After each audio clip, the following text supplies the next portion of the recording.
All right. Hey, everyone. Justin and Jesse Klein here with the Klein Real Estate team. We're going through some questions again that you've been asking. So I'm just going to get right into it and fire away. We've got Maroon here asking Jesse, will we ever see a decent price correction in Canada where a family doesn't have to spend close to 50% of their income going to housing, mortgage, insurance, property taxes, etc.? I think the short answer is yes. I do think we will. We've been through periods of unaffordability like this before, and it always came back down again. So I don't see why it won't this time. 1981, it was actually more unaffordable than it is now, believe it or not, on like a payments to income basis. I can't remember what the number hit then, but I want to say it was like 50, 60%. We're probably sitting like 50% right now. It was even worse then. And then what happened? Rates came down a lot, prices came down a lot, then flattened, and incomes continued to rise, household incomes. And so what did that do? It just kind of reset everything. Going into the 90s, I think it hit another peak in like the early 90s, not nearly as bad as the 80s. And then it kind of figured itself out. By like 2001, housing was really affordable again. It got bad from 2001 till 2006. 2006, 2007 was pretty unaffordable. And then it reset again. And then by like 2011 to 2015, housing was cheap. Like I want to say like you could buy a 3-bed townhouse in the suburbs for like 25% of household income. Affordable, right? And people spend 33% of their income on rent. You could buy a townhouse 3-bed for 20%. So, and now we're sitting way back up in the stratosphere again. But even as early as like 24 months ago when rates were super low, I mean, you could buy townhouses, 3 beds, suburbs of Vancouver for 25% of your 30% of your household income. So I think we'll see it again. I just think we're at one of those crazy times throughout history where it's really, really bad right now. And we've got some long-term forces that are maybe making things worse. Like our prices are super high, but they're also sticky because we don't really build that much. So, and there's a lot of old people with a lot of equity that don't need to sell. And we've seen that happen this year. So prices are sticky because of that. They're not falling as fast as they should based on how unaffordable things are. They're not even falling at all anymore. And so we've got that. We've also got the massive immigration that we're bringing in, insane bureaucratic red tape on new construction.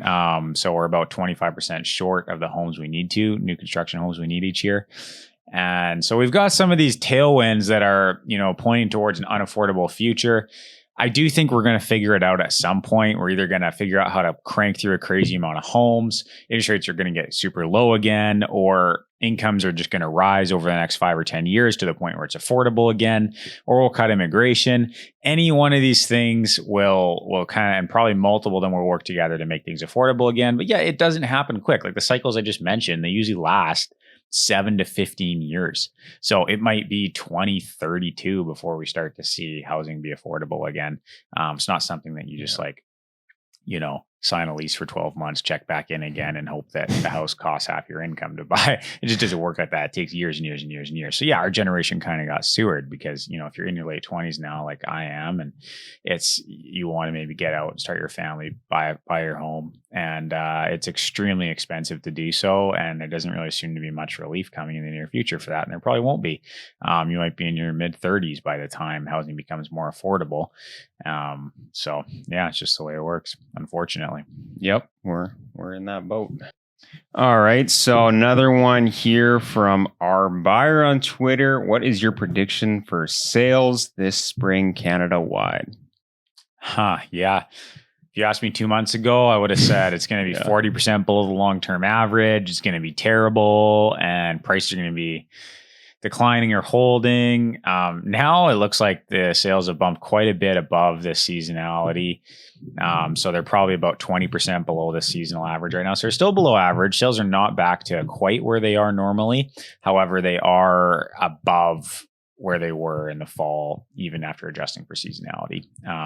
So they're up for the remainder of the year. At this point, unless something changes, I don't know if they're going to slow down again in the summer. Maybe we hover around that, 20% below long-term average through the summer and the fall.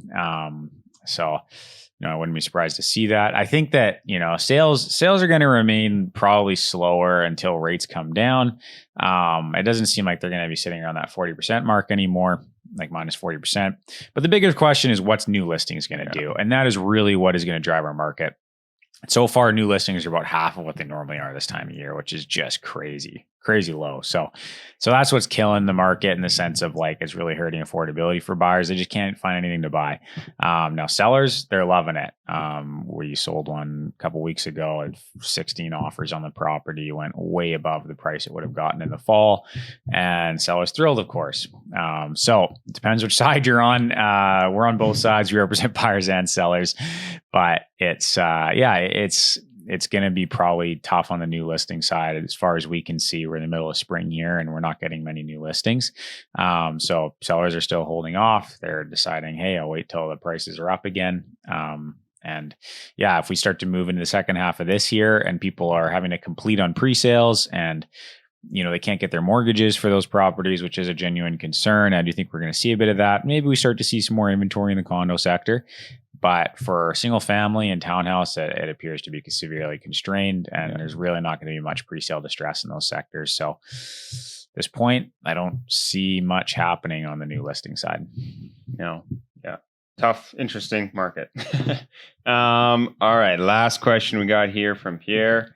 Is it true that when prices go up, there is better sales volume than when prices are in a decline? Definitely. Momentum's huge in real estate. Yeah. When people see prices going up, they just feel positive. They feel good about stepping into the market. When they see prices actively declining, they don't want to step into the market. They just feel like I'm going to buy this property. It's going to be worth $10,000 or $20,000 less the week I move in since I wrote the contract, right? And so, definitely there's a huge momentum and sentiment piece to that. Which is kind of ironic because you'd think that when prices are higher, you actually have fewer sales. So that's a good question. It's a good question. But and in the long run, definitely prices affect supply and demand. Like now we're seeing that, we saw that this spring, like prices were high last year in the summer and whatnot, and sales were low. And then this spring, a lot of buyers stepped back into the market. They're like, hey, the house I was looking at for 1.8 in Langley is sitting there at 1.2. They're like, sweet, like, awesome. And that's drawing in a certain segment of people that would not have bought when the price was 1.8. So definitely there's a bit of that goes on too. But in the short run, momentum's huge. Momentum carries the market. That group think too. You're watching the news and everyone's saying the prices are falling, or they're going up. And it's just like it's easy to jump on board with everyone else and not go against the grain. Yeah. Awesome. Well, any more questions, put them in the comments or hit us up on Twitter. We're always happy to talk. Thanks for watching.